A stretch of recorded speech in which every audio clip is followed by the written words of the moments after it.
Welcome to the School of Sound.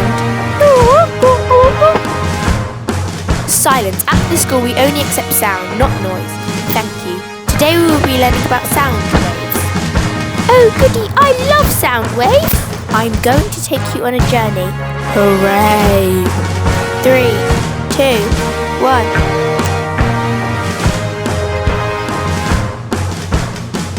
What you can see here is a sound wave.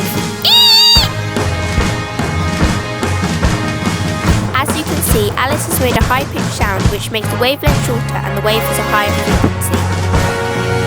Roar! As the sound gets louder, the waves get higher.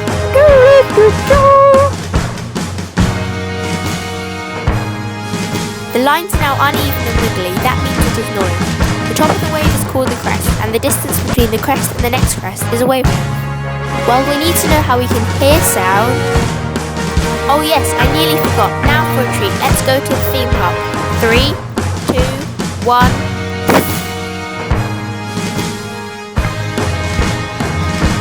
Ooh, I'm so excited. What should we go on first? Now then, children, the main reason we've come here is to learn about sound. This first roller coaster we will go on is called the Sound of Doom.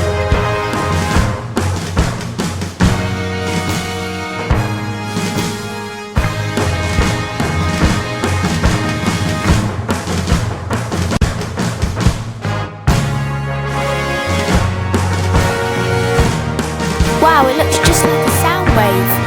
You're right, in fact sound waves and this roller coaster have a lot in common. You see the way the roller coaster arches up and down, just like a sound wave. Do you think this roller coaster would have a low frequency and amplitude or high frequency and amplitude? High! No, have I not taught you anything? It's a low frequency and amplitude. Why don't we get on and I'll explain how we hear.